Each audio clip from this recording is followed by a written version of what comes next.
Esto no es ningún conteo ni ningún top sobre las mejores comedias de los 80. Simplemente si eres de la generación de los 80s como yo, crecimos con estas películas. Y si eres de una generación más reciente, son títulos que deberías ver. ¡Vamos allá!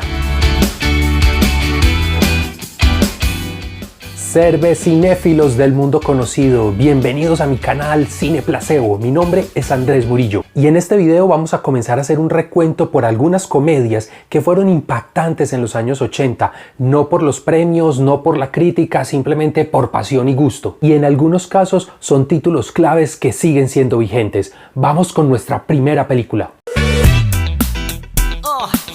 Del año 1987, la película Inner Space o Viaje Insólito, dirigida por Joe Dante, un hombre que al comienzo de su carrera estaba haciendo muchas películas de terror, pero que luego encontró rápidamente esa clave de hacer comedia en cine. En televisión había dirigido Police Squad, lo que sería la base de Naked Gun, esa gran saga protagonizada por Leslie Nielsen y que se convertiría en uno de los grandes éxitos de la comedia en los 80. Joe Dante logra recoger aquí en esta película unos actores de lujo, Dennis Quaid, Martin Short y Meg Ryan, que en su momento eran un top. ¿Y de qué va esta película? En un laboratorio habían logrado desarrollar una máquina que empequeñece, miniaturiza las cosas. Habían diseñado una pequeña nave tripulada por un comandante para reducirla de tamaño e ingresarla en el cuerpo de un pequeño conejo y empezar a hacer investigaciones científicas.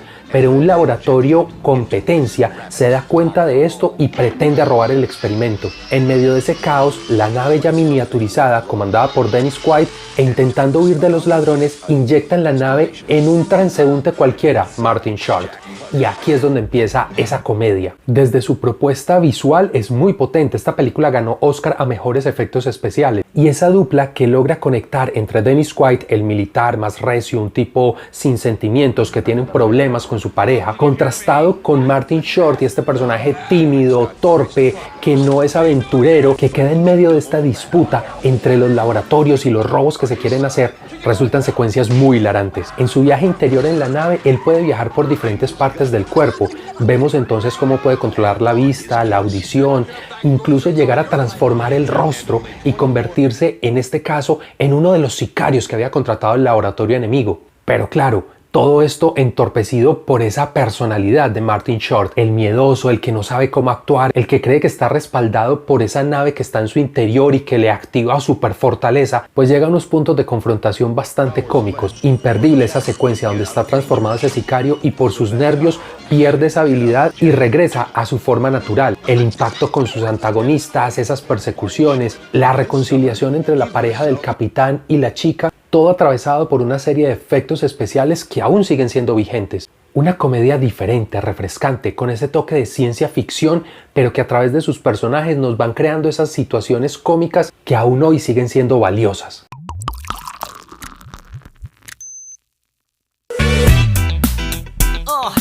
En 1988 fue un año clave para la comedia. Llega la película Beetlejuice de Tim Burton. Esta comedia con el estilo particular medio gótico oscuro, con algunos chistes subidos de tonos incluso para adultos y con un personaje extremo que es muy difícil de olvidar, Tim Burton nos presenta una película fantástica. También rozando ese mundo fantástico con seres desde la muerte que se correlacionan con nuestra realidad. Protagonizada por Alec Baldwin, Geena Davis y Winona Ryder, pero a la cabeza el personaje central de Beetlejuice, Michael Keaton, un papel que a él lo marca profundamente y quizás no lo hemos vuelto a ver en esa potencia. La trama de la película gira alrededor de una pareja que fallece y queda anclada en esta dimensión dentro de su casa. A ella llega una nueva familia a habitar y ellos desean sacarla, pero no saben cómo ser fantasmas, asustar a esta familia para que salga huyendo. Y en medio de su búsqueda llaman a un ser que podríamos llamar demoníaco, que promete a través de sus habilidades expulsar a esta familia invasora, pero para ello deben cumplirse unos requisitos y empieza toda una historia rimbombesca. El personaje de Michael Keaton como Beetlejuice es fantástico, exagerado, grotesco, vulgar, desagradable a más no poder, con unas intenciones macabras con las que pretende apoderarse, casarse con uno de los humanos, Winona Ryder, y así poder conquistar, mientras que los inocentes fantasmas, Geena Davis y Alec Baldwin, se dejan llevar por una inercia, establecen una amistad con el personaje humano de Winona Ryder y crean todo un entramado, un tira y afloje de quién es realmente el que intimida, el que puede hacer el susto mayor. Sin ser una película de terror, se acerca mucho a esa idea de cómo los fantasmas pueden influir, pueden generar ese terror dentro de unos habitantes de la casa. Simplemente que lo vemos desde su perspectiva, por lo cual resulta cómico. Y sobre todo el personaje de Beetlejuice, que por sus extravagancias nos lleva también a esas otras miradas y extremos de lo que pueden hacer los fantasmas. Varios actores estuvieron en la lista para interpretar este papel. Michael Keaton se lo lleva porque desde el primer momento hizo una caracterización muy fuerte con ese maquillaje, peluca, ese traje raído,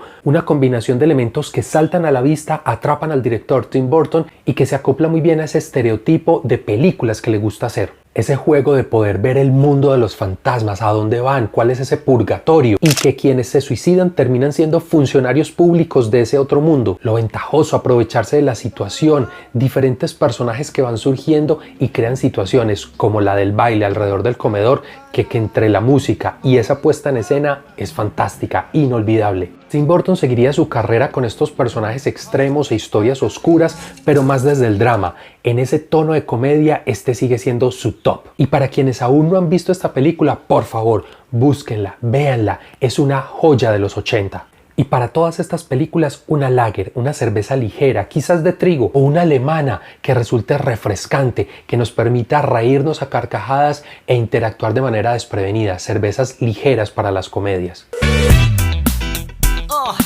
Y también desde 1988, Who Framed Roger Rabbit? ¿Quién engañó a Roger Rabbit? Dirigida por Robert Zemeckis, aquí con una comedia que es la primera vez donde se encuentran personajes de Disney y Warner Bros., creando ya un mito para la industria de Hollywood.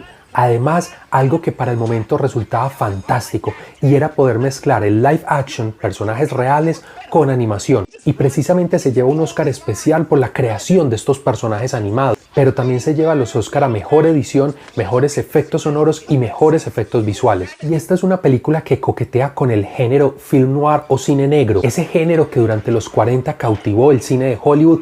Acá se hacen múltiples referencias, ambientaciones, un detective, una femme fatale, un asesinato y un inocente en medio. Roger Rabbit, un conejo de animación que está casado con una femme fatale increíblemente hermosa y que está en medio de una conspiración de que lo hacen ver culpable de un asesinato. El antagonista, un juez implacable, interpretado por Christopher Lloyd, nos muestra ese lado oscuro de las intenciones con las animaciones. El detective es Bob Hoskins, un actor que hasta ese momento había tenido papeles de segunda línea, que aquí logra el papel protagónico, y su figura regordeta ayuda mucho a esas acciones de persecución, caídas y demás en conjunto con los cartoons.